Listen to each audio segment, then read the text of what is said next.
See brown in your face. Have you heard of Everything at Once? Do you know about Everything at Once? It's internationally known. Aliens listen to it. It's the best ever. If there's something you're looking for in the 814, or feeling a little bored and think there ain't no more, check out Everything at Once and allow it to be your source. It's that raw podcast that's always showing support, highlighting the scene. No need to take I-90 to Peep or 79 to see how it be. Interviewing your locals with mindsets that are global. Innovators and creators on every single upload. So much going on in the EPA.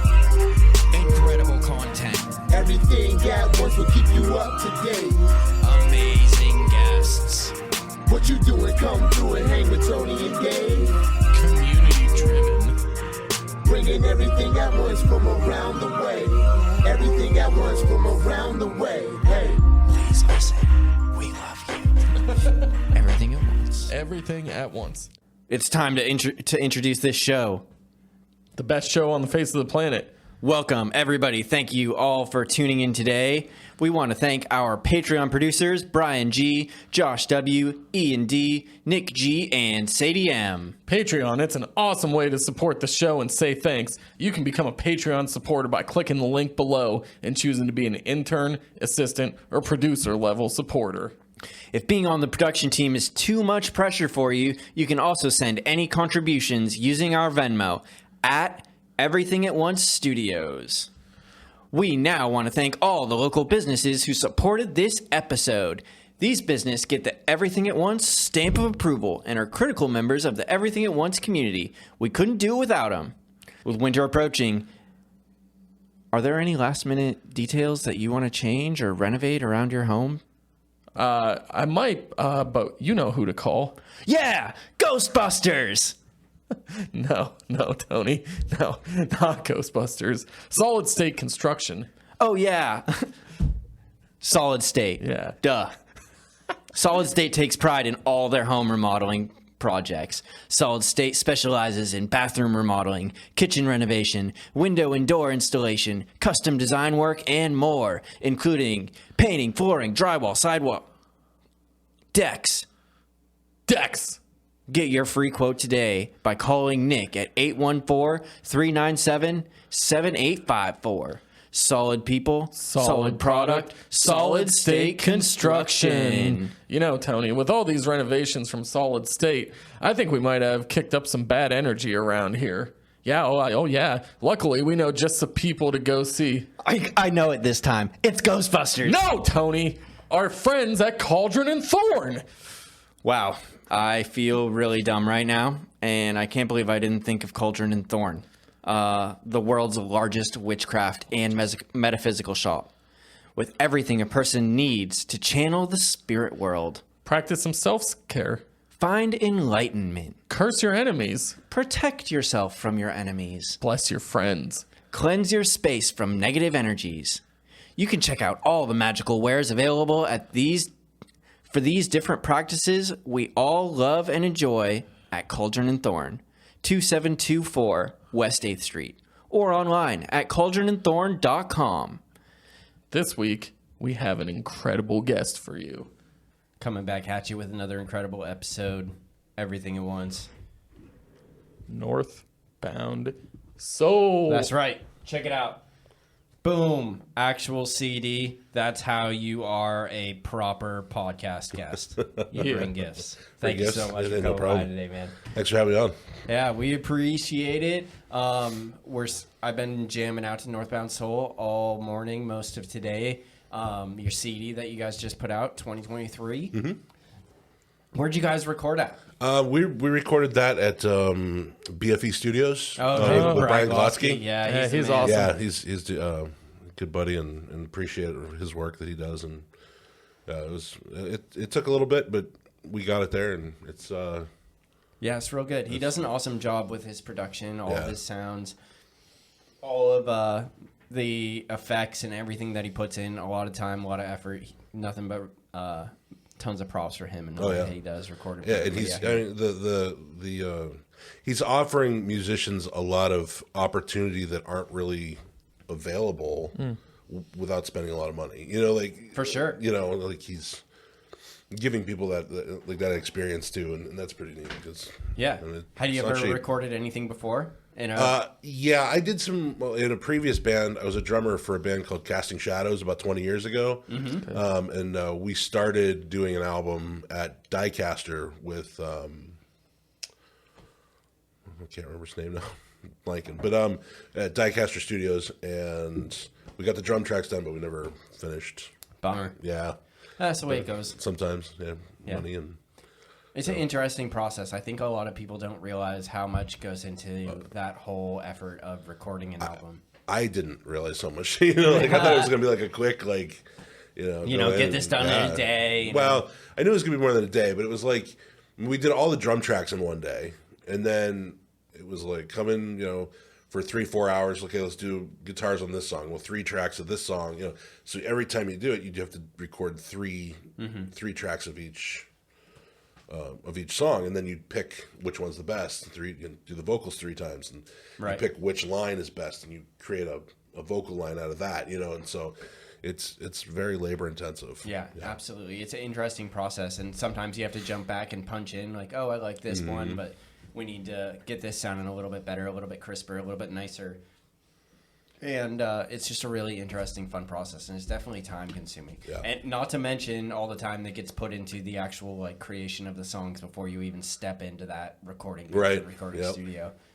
Yeah, that's what I'm doing now. I'm writing the second one. Yeah. Right now. So. How's that coming along for you? Slow. What's your writing or creative process look like? Most of the time, I'll just be sitting with a guitar. Everything starts on an acoustic guitar, and I originally started this as a solo acoustic project, and there's a big story behind that. But so I sit and I'll just be playing, and I'll try to play something random, And I mean, it's hard.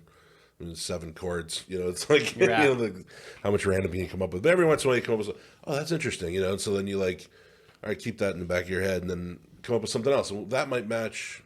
So I'll come up with all these different phrases on guitar, and then I'll mix and match them to see which ones kind of butt up as the verses and choruses, and then kind of build a song that way. Sure. But typically you like to start with guitar first and then add lyrics and the rest of the other parts. Cool. Yeah. And when you're writing lyrics, does what do you like to write about? What stands out? What does that look like for you? I tend to use human experience, just everyday stuff. The first album, Love, Lost, and the In Between, is actually a story. When you start at the beginning and you listen to it all the way through. Sure. So there's a special name for that. I can't. Concept album. Concept album. Yeah. And so that's what it is. And we. And I don't know how it started. It didn't set out to do that, But as I started piecing it together, I was like, oh, this kind of tells a story, through the whole thing. So I arranged the songs in a certain way that. But then each song individually is very personal to me too. So interesting. Yeah. So I think that there's definitely a really classic art of turning the mundane or the normal life experiences into something more, which is kind of the vibe that I got from a lot of your music, or music in general. It's the dramatization of things that everybody goes through and everybody relates to and everybody resonates with. Right. And people take different things from, you can hear something different and I'll hear something and we can walk away from, that with 2 different meanings or, experience, that experience. Yeah. And right. It might remind me of this situation, and your situation that it reminds you of could be something entirely different. Yep. And I think that's one of the beautiful things about music and the beautiful things about art.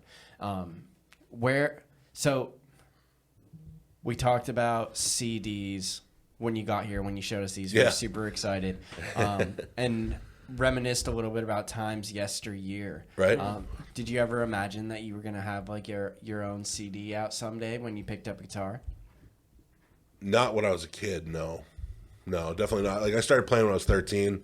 So when I was 13, my best friend got a guitar, and I thought that was the coolest thing I'd ever seen, And I was nice, And at the same time, I'd heard somebody had played me the Nirvana Nevermind album, you know, and this was like 96, 97. So after Kurt Cobain had died, but like he's still fairly relevant.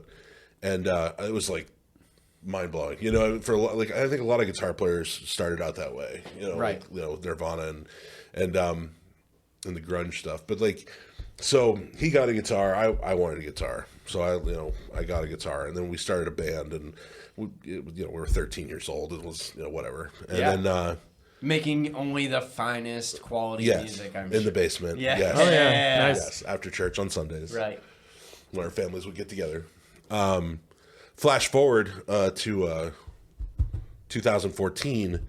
This kid actually had passed. He passed away in 2014 from a heroin overdose. Oh man, I'm sorry. And so, it was rough at first, and I mean, but the album, that's kind of facilitated part of the that. motivation. Yeah, and the album's dedicated to him and another friend I lost during the pandemic. So That's cool. To use that motivation, that hurt to, encourage you to make an album. How many years later? 9? Almost. If he died in 2014. Oh, yeah, 2023. yeah. 9 years later. Yep. It comes true, though. And there were some other things that happened. I was playing for another band, and I was fired from another band, and so I'd stopped playing for a while. And, I was like, it was a hit to the ego, you know. It was like, I thought I was doing good, was not doing good, that kind of thing. No, I'm not saying that 9 years is too long. Yeah. It's just awesome that like it's continued to persist through that. You know what I mean? Because Right. I'm sure everybody has life stuff that goes on. You know what I mean? You get pulled in different directions, and some things fall through. But it's cool to me that you stuck to this idea of putting out an album, and playing guitar with your friend, jamming way back in the day, forever ago, and still out there doing your thing. Yeah. Do you think that moving through, like, what kind of different bands did you play in? Like my first band that we played out that I ever like had stage experience was I was a drummer for a band called Defiled. Back in Sounds 2000, like a metal band. It wasn't. That's the problem. Wow. Nice. Plot twist. Nice. Yes, it was a hard rock. It was like a Seether type. Sure. Like very like post grunge, Seether, Stained, that kind of like that 90s rock. Late 90s, early 2000s rock. We played under that moniker for 1 year. And then it was when the Rock Erie Music Awards were happening. The first year, we were nominated as like Erie's best rock band. Oh, that's cool. Yeah, and I was actually nominated as one of the best drummers. Is that something they still do? No, I didn't unfortunately, think so. don't. They stopped I'm doing not it. familiar. Couple I would say years ago. 2017, maybe. Yeah, like somewhere around. It lasted for a little while. It was, and that was a really interesting thing. It was as a performer, a local performer, and having like an award show, because like we would go to Sherlock's in Park Place before, and they threw this party, and there was beers and people, just every musician in Erie hanging out, and then they would get limos and they would take us all down to this convention center, and we'd get out and we'd walk across the red carpet and like into this, it was just a really neat experience that way. Unfortunately they don't do it anymore, but It sounds like a lot of fun. And one of the things I'm realizing is that there's such a plethora of genres. You're gonna have to excuse me here, folks. I'm sorry. I'm probably gonna do that like a million more times because it's allergies and all the trees are going crazy. I'm just not fully there. That's probably why I sound a little bit weird too. So I apologize in advance for clearing my throat like that and stuff. He thought he was going to kick it before today, but he was I was trying incorrect. so hard. Yeah. But that's the way it goes. Right. And as I was saying, is that there's so many different genres covered here in Erie, and such a plethora of each genre that it's amazing how, and I think, and partly I've thought about this before, like we're, because of where we're located, we're equidistant from Buffalo, Cleveland, and Pittsburgh. And so a lot of like big festivals and concerts and stuff, they don't come to Erie because we'll all go down there. You know. Right. And so I think that has kind of cultivated its own culture here in Erie to really push a music scene. You think that like kind of traveling around and seeing different thing and that extra effort that people put towards seeing their genre kind of lights a fire with them to create their own music? Is that what you're... No, what I'm saying is the lack of people coming, leaves a vacuum. A vacuum here for locals to have our own festivals, our own award shows, our own, that kind of thing, where you wouldn't go to like Pittsburgh and see a local award Battle show. of the Bands. Yeah, I mean, there might be a Battle of Bands, but like, the 814 Metal Fest. Sure. Justin's out in Gemini every year, or what was the other one? The Hootenanny. Yep. The Metal Fest down there. They always do that open mic that just happened recently too every year around here. I think this year it was at Voodoo, and I don't know. Oh yeah, I did that. I was in the top 30. Yeah. Oh, nice, yeah. And so it's really interesting to me to see that all of these that there is so much different music here, and it's always widely available to be seen in person, but I feel like it's not really played too much in cars or on the radio or on Spotify or like... No, and I think the college stations, there used to be on Gannon, there was Phase Cookies. Yeah, right. They used to play a lot of local stuff, but other than that, there really isn't. Right. I just had an idea, okay? I'm going to run this by you guys. You're going to be the first ones to know until everybody else hears about it later. Ooh. What if we made a Erie playlist on Spotify? That would be great. I think that would be pretty cool. I wonder if that exists yet. Yep. I don't know. That's a good question. Like, I feel like it wouldn't take that long. I don't know. I know I can make a playlist on my thing and like share it with a bunch of people. Maybe I'll do that. I'll go out and I'll find all the Erie bands that have been on the show, or all the ones that haven't been on the show. We want you guys on the show, so hit us up, let us know. But I'll go through and see if I can add them all, and then we'll start promoting an Erie Spotify playlist. I mean, it sounds good in theory. I'm sure we'll have to work out a little kinks as these things go. But it's definitely would be a step in the right direction. I mean, the younger generations, including ourselves, don't really listen to the radio anymore. No. So it's like it's all Spotify or streaming. Yeah, right. Networks. It's kind of surprising that there's still as many radio stations as there are. Well, I guess there's a lot of older people still. Mm-hmm. But it's something that seems to be on the way out the door. Yeah, for sure.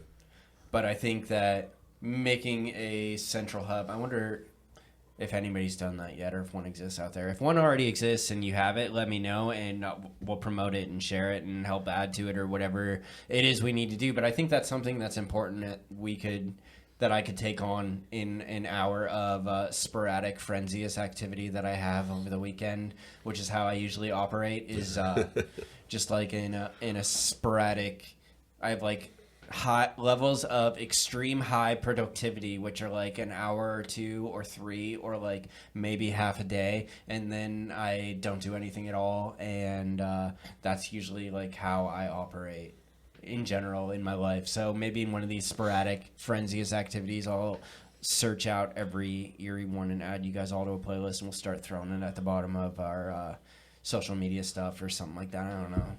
Oh, we're taking a very old concept and just retooling it for That's the same 21st thing century. Is, though. Yeah, it's like it's a AM radio talk show. radio. It's Yeah. AM talk radio. Yeah. That's true. Yeah, that's good. Just put on Spotify. Yeah, we'll make it happen. All you people, anybody who's listening and you want to be on the Everything at Once Erie music playlist, I'll think of a better name some point, probably by the time this comes out. But well, like I don't know if you guys remember. I don't know how old you guys are, but I'm in my 40s, and I remember like going to the record store when I was a kid, and like next to the register there'd be a stack of tapes with like, and it was a sample, like they're like, like in the next 6 months these are the bands that we're releasing albums of, and like it was just like a CD of or a tape of all singles. It's pretty like, cool. Yeah. I found one. I was going through some old boxes, and I found one that had like System of a Down on it from like years ago. Oh, hell yeah. Oh, that's sick. I do not remember that, but I do remember actually like Media Play up by the mall and going up there and once Media Play closed, going to FYE in the mall and like looking at CDs. Now that like FYE doesn't even have like CDs really anymore. The only place I was a Best Buy type of individual, but the only place I know of that in Erie that sells CDs like that is Barnes and Noble. Yeah, Weird Barnes and enough, Noble like does they have got a that pretty music good section. Yeah. Have you been to the Exchange? No, not in a long time. No, not in a long I was time. gonna say they've got tons and tons of. Yeah, I didn't even know they were still around. Yeah, the one it's right next to Chick-fil-A. Yeah, Chick-fil-A. yeah, not the big one anymore. That used to be. I don't know. It's like a mattress. It's a place now. mattress store now. Yeah. A little close. Interesting. No, I haven't been up there at all, and it's just. I know there's like a few record stores around here though, and that's starting to come back, which I really like. That's really cool. Yeah, And I looked into releasing that on vinyl. vinyl. It's so expensive. Yeah, that's what I'm hearing. It was like 50 vinyls for like $2,000, and I was like, I don't have that much money. Yeah, You know? jeez. So- It's a lot to a huge initial investment without having like any assurance of sales. You know what I mean? But I like vinyls a lot. I think they're really cool. I think that as I've gotten older, I've got more appreciation for like physical things than I used to. You know what I mean? There's some stuff that like I really like digital copies of, and it's super convenient to just use Spotify on my phone. And I loved like iPods and iPod Touches. I've had like 1,000 of them. I had a Zune for a while.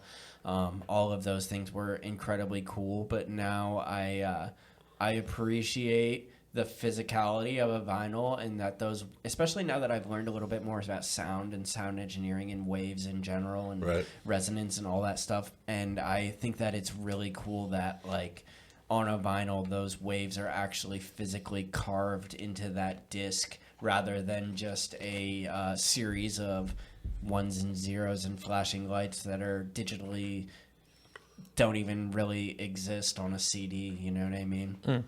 Yeah, that's true. That's really interesting. Like, and how they figured that out from like, I just saw something that was like the first record came out in like 1946 or something. Like, sounds that, about right. well, I guess there was the wax, the wax That rings, was but the rings, actual yeah. like The 12, acetate. the 12-inch vinyls like Right. were first released in like the 40s, but Yeah, it's really interesting, especially like recording back then. It was just like the opposite of a speaker. You know what I mean? It was just like a giant cone that would take the sound and bring it in and then push it to this little needle that would carve into those wax rings. You know what I mean?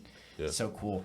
And the more I learn about music and sound engineering, the more interesting I think it becomes too, especially like thinking like I started I got this mixer and I went down like a big rabbit hole and I bought that MIDI keyboard over there, and I went out to Glosky's house and he helped us record the first and only song that we've ever really recorded here, which was really fun. But I want to do more of that, so I went out there to talk with him because he knows more than anybody else that I know about that kind of stuff.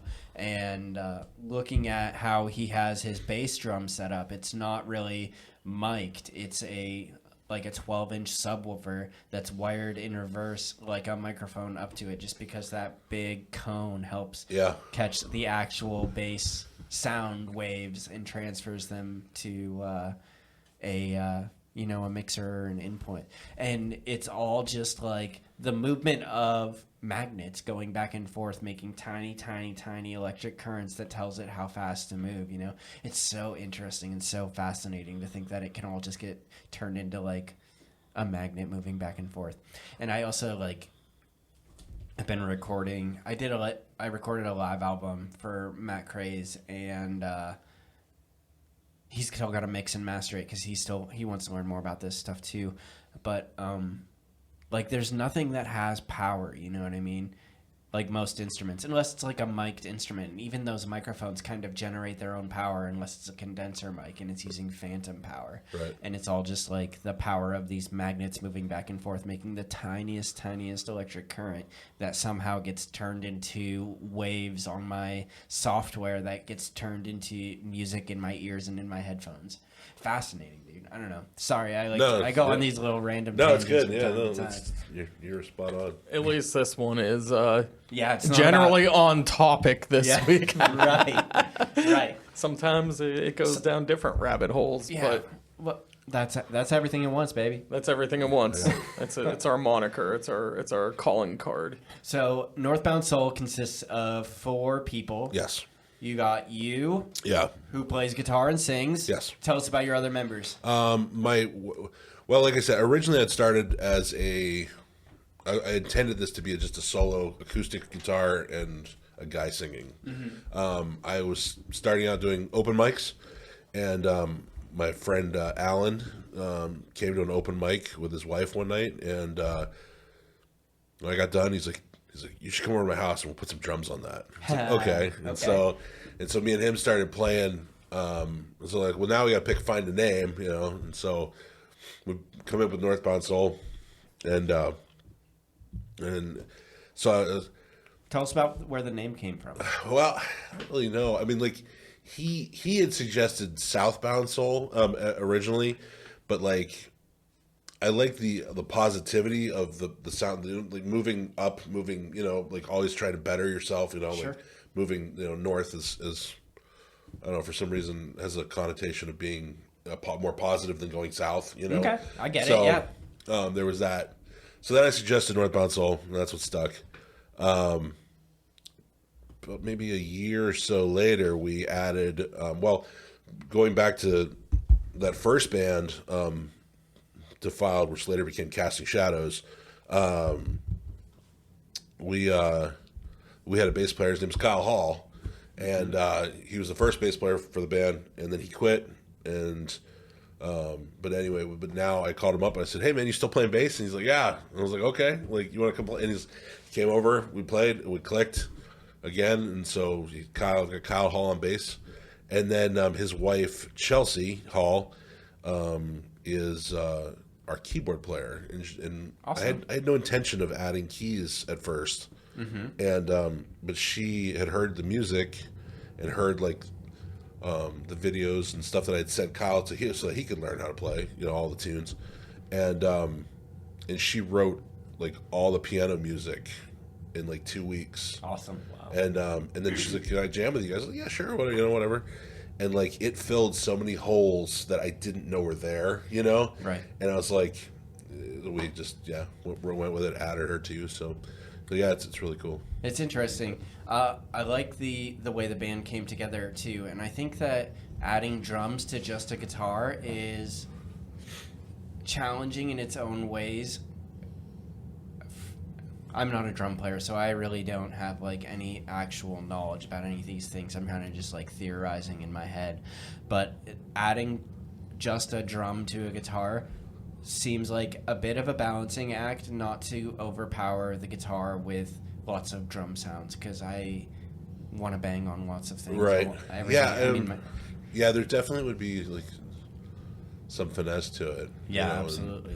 But yeah, we just worked out. So Yeah, no, it sounds like you got a good drummer that knows how to go ahead. control himself. You Yeah, know what I mean, and not go too hard. Because a lot of like the White Stripes, for instance, have very, very simple drum tracks, and it's just drums and guitars. And I think that if anybody was trying to add much more than what they have in the White Stripes already, it would be too much when you just got like a duo. And adding in the piano is great too. I think that the CD sounds really good. The sound is nice and full. I think that it also, having the piano kind of sets you apart a little bit from a lot of other bands, and that kind of sound that you're creating with the piano and the acoustic guitar and bass and drums.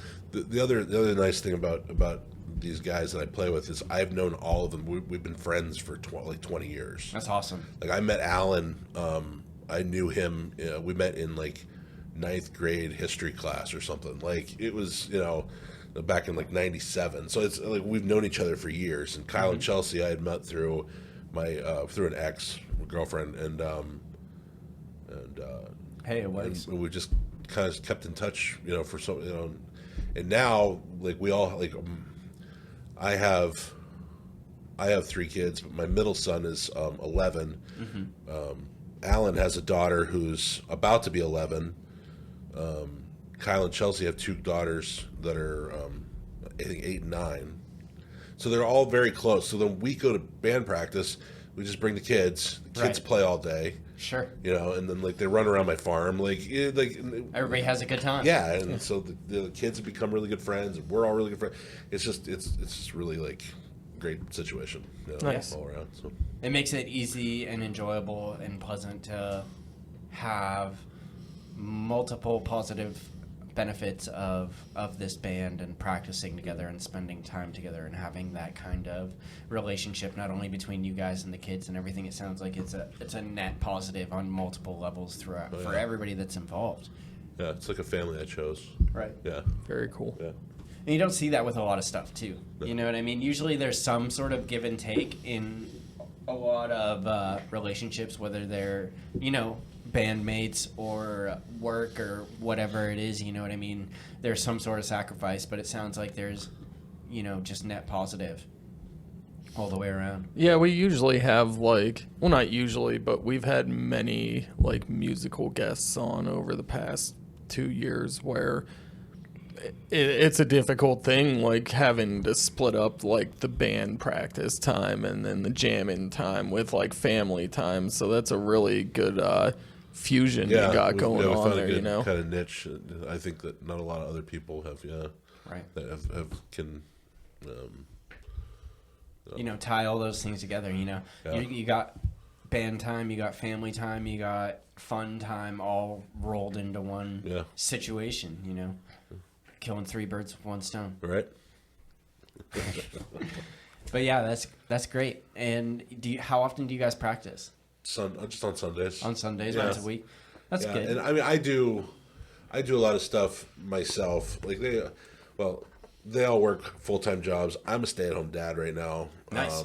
Yeah, it's we had a pandemic baby, like 2021. So, and my wife works from home, and so I've been staying with my daughter for the last couple of years.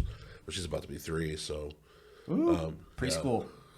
yeah, almost. But, No, that's cool. yeah, so I can play my guitar all day, or you know, when I'm watching her, or like you know, I'm sending emails to Different venues. venues and whatnot. trying to find gigs and stuff while they're all working, and you know. And And how long has the Northbound Soul been like performing?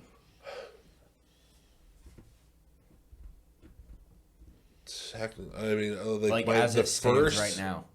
As it stands right now, since 2021. Okay. So you've been going at it for about 3 years now. Yeah, How's your summer like? as the 4-piece, like Right. me and Alan had played open mics and some other little shows, like we did the where they shut down 26th Street by the Tipsy Bean. Okay. You know the Federal Midtown Hill Flea? Yeah, the flea market, the yeah. market they do once a month over the summer. With we did the first couple years of that.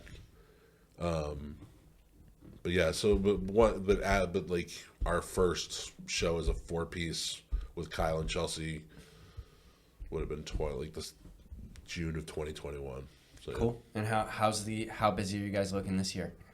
Actually, this year's been pretty slow. Okay. I've got next. Let's see. The next one is You got PACA PACA. live. Yeah, PACA live on May 12th.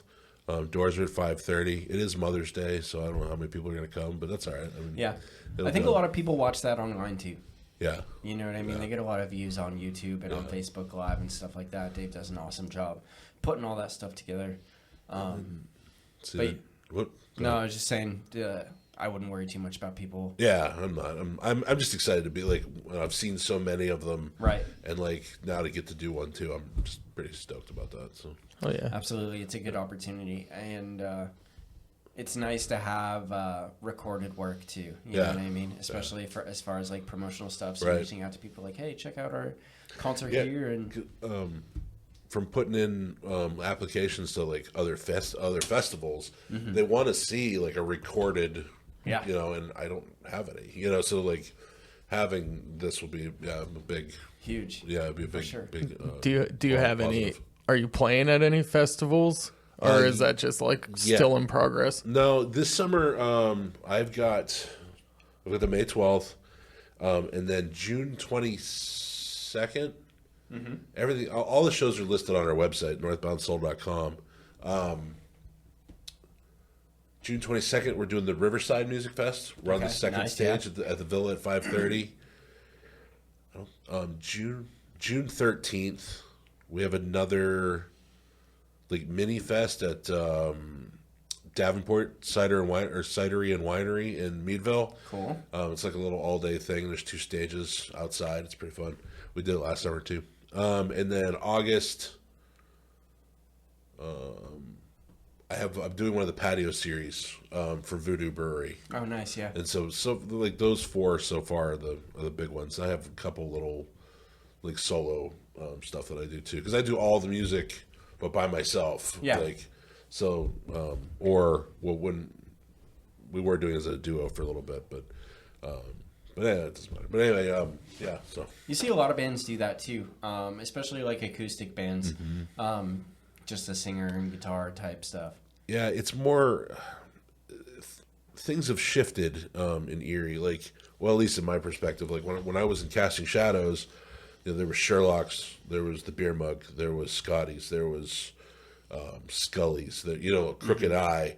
Like all those places are gone now. Like and so like the availability for a whole band to play, at a bar, it's and especially what we're doing, it seems it's a little bit more niche than like some of the more alternative rock style bands. Yeah, there's a lot of stiff competition too. You know what I mean? Lots of great bands playing lots of great music around here, and only so many venues around. But that's the way it goes. I mean, you have that competition anywhere, whether you're in Erie or Pittsburgh or Cleveland or whatever. It's all just about grinding. You know what I mean? Putting the time in and making new music.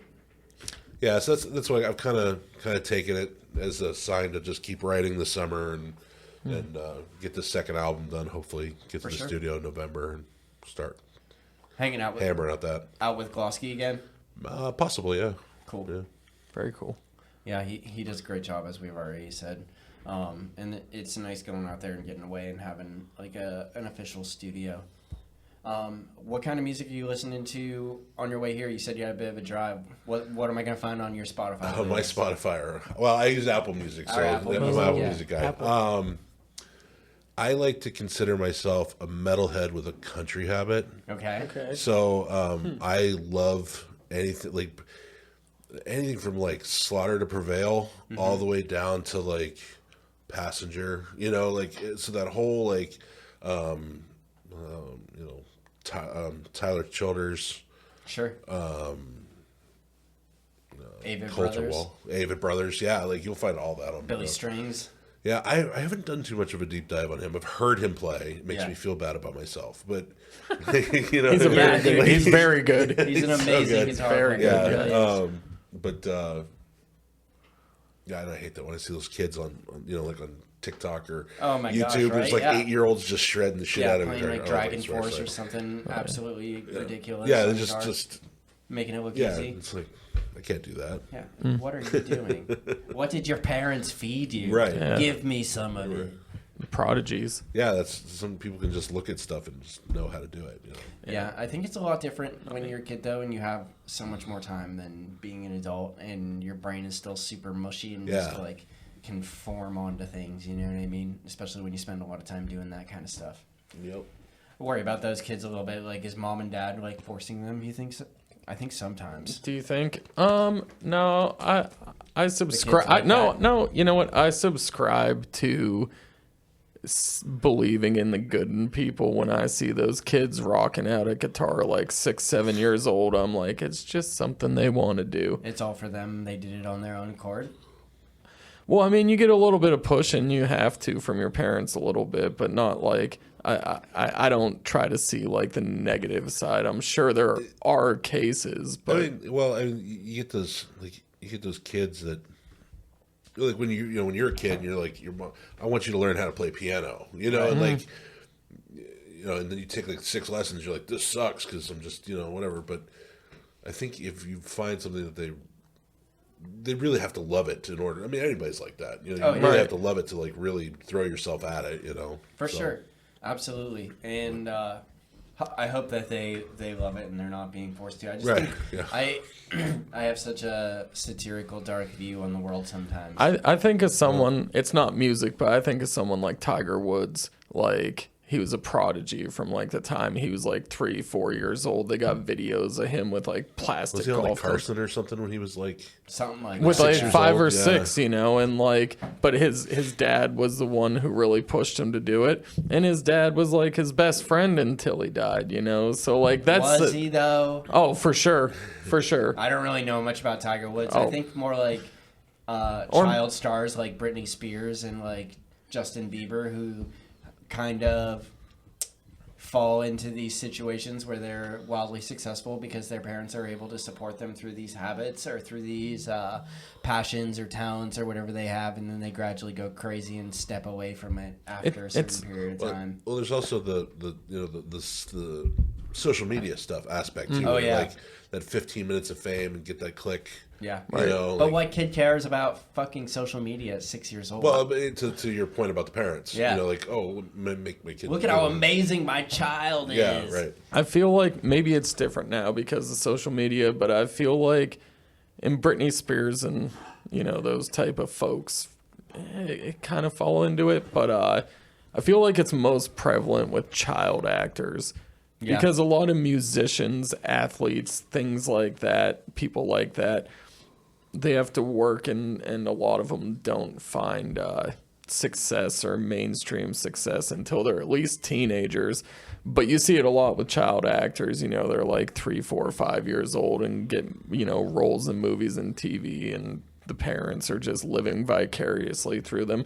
But I'm still seeing the positive in people. I'm not going to be swayed to the dark side with your arguments. Yeah. No, and I'm sure that there are both case situations, you know what I mean? Oh, there sure. are There definitely definitely are. incredibly loving, supportive parents out there that want their kids to do well, and they are passionate about learning an instrument, and they're able to enable that skill to grow and blossom, and it's beautiful and wonderful and magical. But I also recognize that there can be a dark side to everything.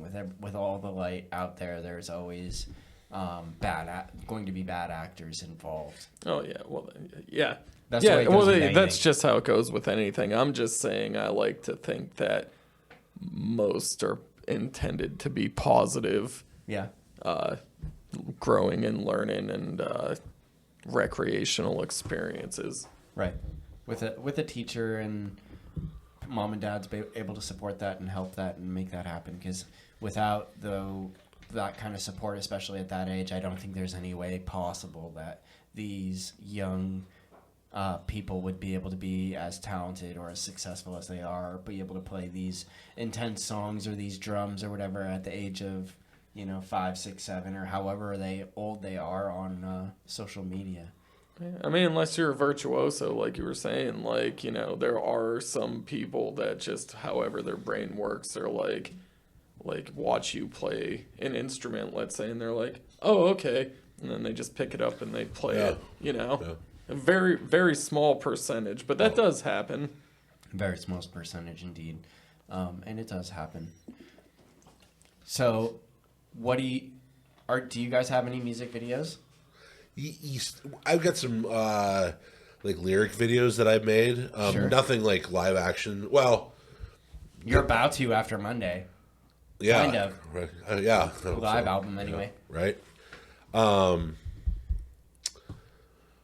When my the song "If You Leave," that was the first song that we had put out as a single from that album, and I literally took my phone, I threw it up on I started a video, put it up on my dashboard, and just drove around town, and kind of just got the sky and the trees and a couple power lines moving across, and then I just put the lyrics over that.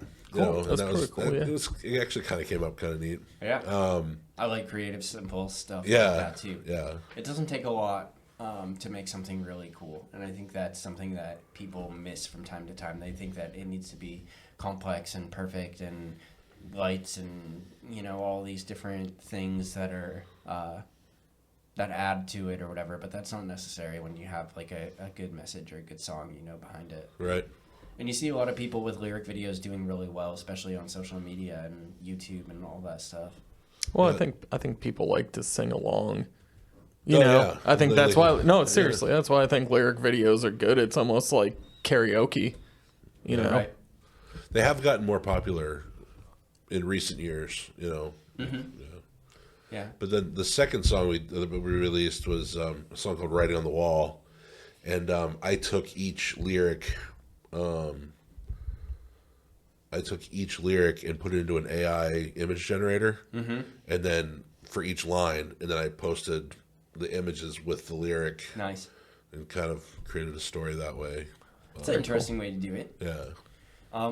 Which image generator do you use? I think it's called Starry. Okay. Starry.ai, I think. It's on my phone. I don't Yeah? know. This is a No. free one. That It's interesting. I think a lot of people are really, really afraid of AI, and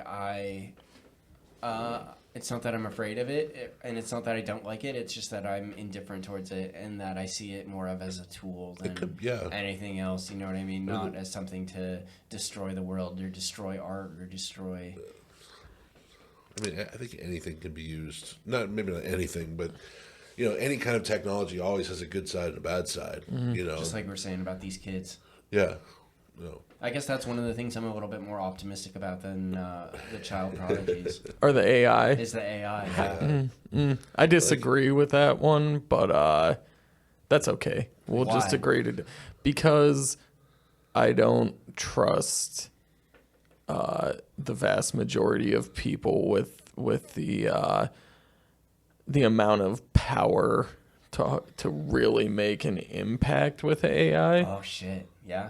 I really don't. And I mean, it's part of how the world currently operates with the people that are currently running things.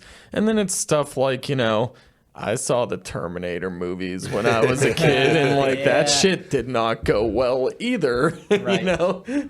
I just saw something recently on TikTok or on YouTube or something like that about a high school principal that one of his teachers that he had to let go or get fired or whatever made an AI deepfake voice call of him saying like some racist stuff about the different students and the students' parents and stuff like that, and it was like a big deal. He got like fired from his job, and like the FBI had to investigate and all of these different things, and it was found out that it was one of his teachers that he had to relieve of their position that generated this AI deepfake of the principal and like dispersed it to different people involved in the school district. So there's definitely like scary points to it as well. But I think that deepfake AI is definitely something that I don't think is a good thing. But then again, it all develops. You know what I mean? It all comes up once we have these. Once Pandora's out of its box, it's just a question of what we can teach it how to do. My wife's a web developer, and she built our website, and she was showing me how the new Photoshop with the AI, like the AI generator. You can have a picture that's so small, and you can have it look at it, and then just it's like anti-cropping, like and then it fills in the rest just based on what it's really like. Yeah, I haven't really messed around with it too much, but I do a little bit of graphic design, editing, and stuff on Photoshop, and it is very incredible what Photoshop has always been such an incredible tool that you could use. It only makes sense that like their particular AI for that generative fill that you're talking about would be able to do some wild things. I actually watched like a 2-hour video of some guy like editing like completely. It was like a downtown picture with an old-timey car in it, and he just like completely changed everything about it and made it into something entirely different just through using Photoshop and generative fill, and it's really incredible. Technology is an amazing thing. Do you think that your music, it being acoustic, speaks to your feelings about technology or anything like that? I don't know. I haven't really explored that. Yeah. Yeah. Yeah, no, that's no, I wouldn't say. It's interesting. I feel like there's a lot of people that are moving away from technology, and I kind of get those kinds of vibes usually when I listen to an acoustic band, whether it's a bluegrass band or whatever Americana folk band that stays away from like distortions and effects and all of those things to kind of keep it classic to the sound of the actual instrument instead of trying to add all of these different things to it to make it more I don't know the right word, complex, unique, whatever it is. And I think that the uniqueness is found within like the music there rather than the kinds of effects I can add with my pedal board to my guitar or to my vocals or to whatever it is that's out there. It's definitely not always the case. It's a generalization that I have in my own mind, but I see like a strong correlation between acoustic music and artists at least somewhat attempting to like go back to the roots. Yeah, there's something very honest about it and very there's like a level of acceptance. Yeah. Like, this is my guitar. This is what it sounds like. Yeah. I don't have to add things or try to make it different or unique. I'm accepting of what it is. Well, not just that, like the way that I'm saying it too is like being like the music that I often hear acoustically, it's like it's stripped down to just the human experience, not with all the extra bells and whistles like the technology and shit like that, just like the experience of being a human being without anything else added on. Right. That's what I think about with it. And it's not always the case, but that's what I mean by like going back to the roots, like what we are and what we would be if all we were just ourselves with all the without all the added extra shit. Yeah. I think there's something very beautiful about simplicity. And most of the things that work really well in the world, I think, are incredibly simple.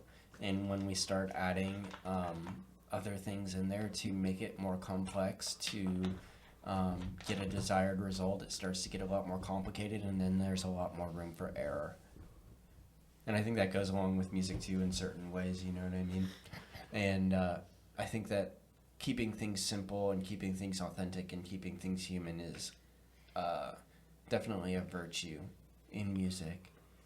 And sometimes, and don't get me wrong, I appreciate all the production and all of the crazy effects and stuff that go into like an electronic set or an electronic jam band's music as well, and having a drum kit with 50,000 pieces and chimes and gongs and bells and all sorts of stuff going on in there too. It's just being able to orchestrate all of that power into something that's succinct and works well together. Have you heard the local? There's a woman locally. Her name's Abigail. Yep. And she does that She violin. plays violin, and has a huge pedal board. Yeah, and me and her were talking, and like I was like, I could never figure out all those knobs, and like she's up there just tweaking shit, and just it's just amazing. And it's like a very high level of understanding, because like even like just a small mixer, the MIDI over there's just so much different things that it can do that I don't even understand yet. You know what I mean? I can act like I know what I'm doing and make different sounds, and some of them are cool, but to say that I actually am doing any of those movements or any of those knob turns with any sort of intention would just be an outright lie. You know what I mean? Yeah. But there are people like Abigail and other different, like, more technology based or more distortion and effects based that like have spent enough time to be able to truly understand what that is and what's going on there and what they're doing to get that sort of desired effect like she does. Yeah. It's interesting. It's cool that you bring her up. I want to get her out here to do an unplugged concert in my treehouse, which we always start doing every once the leaves get back on the trees. And now that they're starting to get back on the trees, I'm starting to get those thoughts again that it's just about time to get started on the Unplugged Treehouse concert series. But I'm really interested to see what she wants to do, because her music is so heavily plugged in. Right. You know what I mean? Yeah. And this is an unplugged concert series. Well, we did one last year that was very interesting with Adam Holquist, Yeah.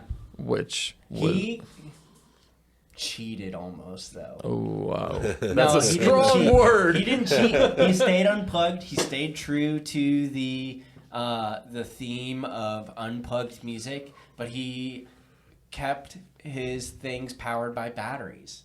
Oh, okay. You know what I mean? All of his effects, and he had like a little tiny effects board that he made out of like this magnetic strip of different switches and resistors and stuff like that. And he did not cheat. He definitely found a loophole in the situation to keep Are it you unplugged. familiar with though. Tonewood amps? What's that? Tonewood amps? No.